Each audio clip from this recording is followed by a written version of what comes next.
Okay, so this music so it doesn't clash and do copyright. Okay, so I want to play a video concerning Peugeot 307 for Uber, Bolt, and the rest. I know I've done this several times, let's just add another one. But before I continue on that, so just a quick update.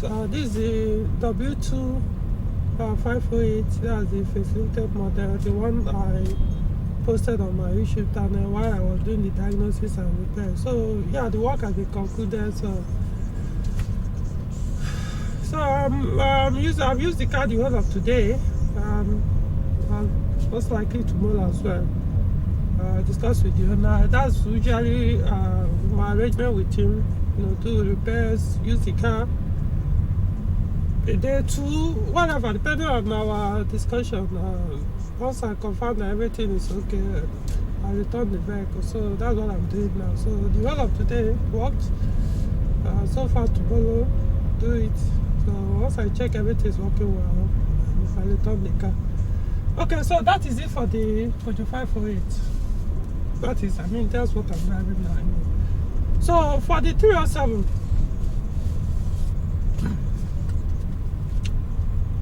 I've been talking about when it comes to commercial purposes like Uber, Bolt, even every other type of, that kind of purpose, that manual sounds better, So I'll give an example, which is not a pleasant experience. It's a very sad situation. This is something that happened to someone.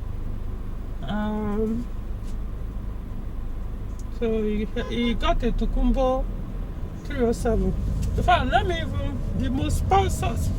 the saddest part of it is was more like what I gathered. I spoke with the person.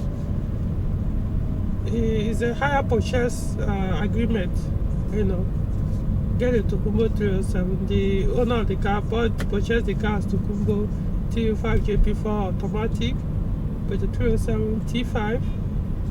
And now gave it out so that the person returned whatever amount they agreed on.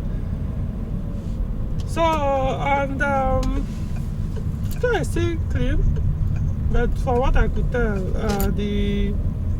because most time when I come to the workshop, one of the workshops where I usually do my repairs, I work with those guys there on the repairs, and so I do see the car once in a while, and sometimes it appears they are doing automatic gearbox repairs or something related to that.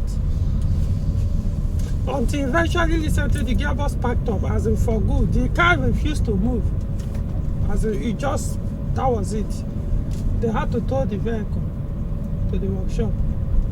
So now you understand the arrangement, and the owner is insisting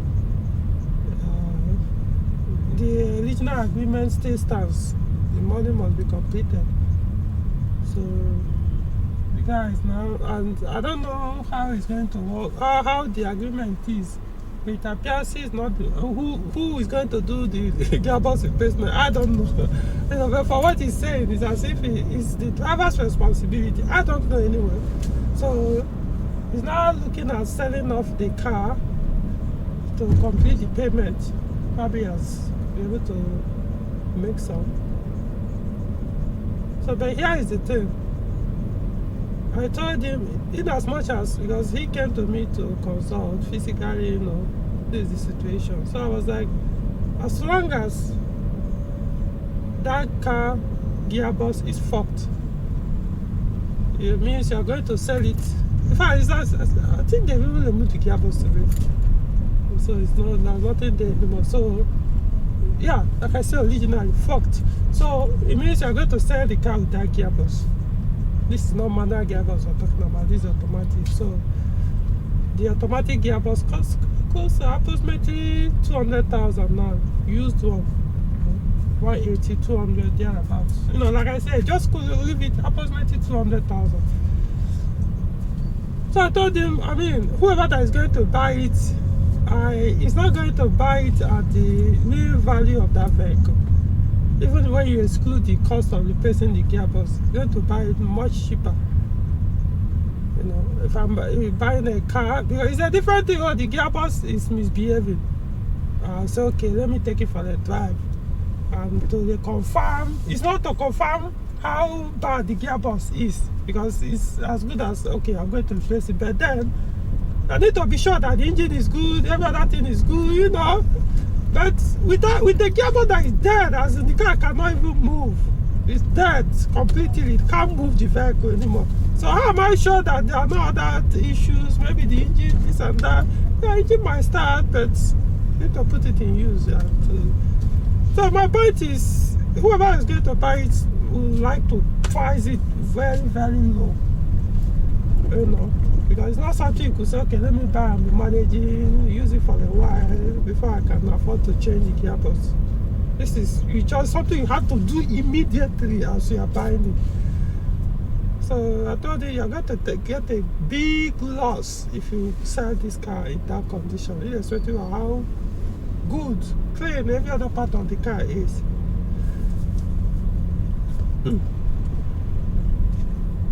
There are options.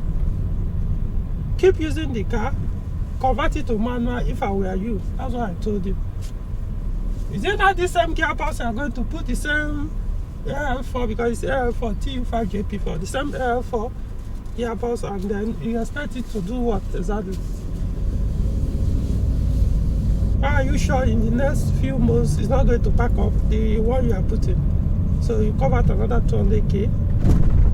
You know, like I told you, the reason why I don't recommend the automatic gearbox, because that's the only gearbox you get on 307 AL4.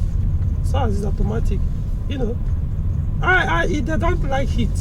So I've suggested, okay, there are ways you can deal with it, like maybe you can convert it from the coolant to air cooling system for the gearbox.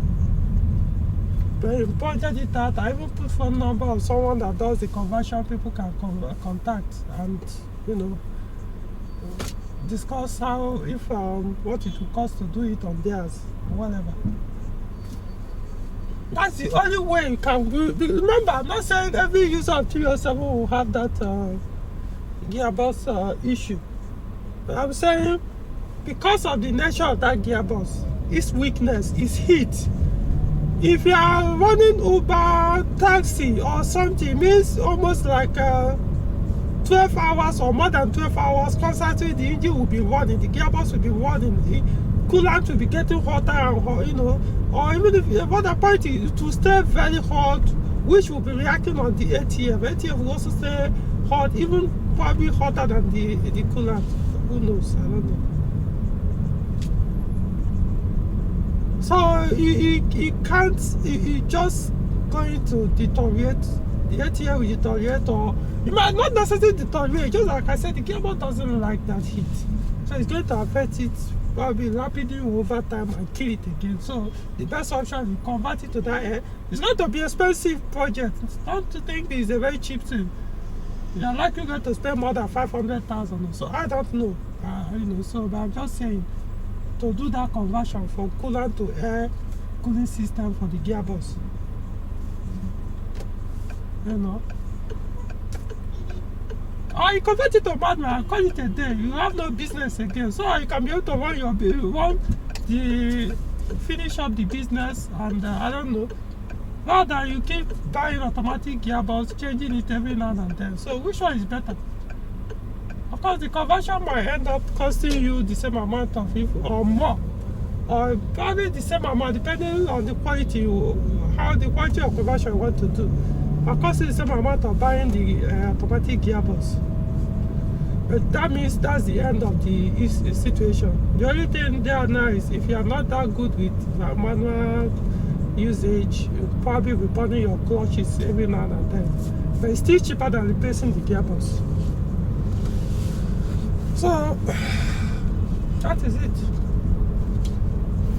So So my advice, if you've not purchased one already and you're considering a 307 that I want to use for Uber, for boat, for taxi, for interstate, whatever it is, just get a manual. Get a manual. Trust me, you are better off. The cost, even the cost of using the correct ATF, you should supposed to be changing every 30,000 kilometers. You won't be able to get, because almost all your profit you are making, you are spending it on maintaining the vehicle, changing your ATF every 30,000 kilometers, which you might end up spending average of 50,000 as of now. Average of 50,000 on the ATF change every 30,000 kilometers. I mean, how much are you even making for the business? That's my point. So I don't know.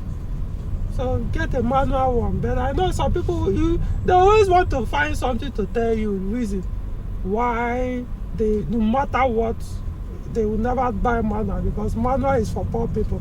Manual is for people who want to suffer, who like suffering. Manual is for people who are outdated, who don't sabi better thing. Manual is for people who are not trendy. Manual is for people who, I mean, there are so many names given to manual users. You know, people rationalize, whatever it is. Guess what? He is not having that issue. What I've been wanting in the video, he's experiencing it. Okay, so I hope this video makes sense. Please, I just wanted to give this someone's sad experience or pleasant experience I'm using on this video. At least to educate other people, make the right choice. If you are buying for private, 307 private, why not get automatic if that's what you want? Commercial purposes, I seriously or strongly advise against it. I know why I'm saying that. I do. You for your gamer not to keep failing, you will be spending more than your return on that return on the business to keep the gearbox from stop the gearbox from failing. If you don't want the gearbox to fail, you'll be spending so heavily every few thousands of kilometers or months or every a year or two to change the gearbox. I mean, come on. Okay, so I don't know. I can only say what I know. Anyway, that is it for the video.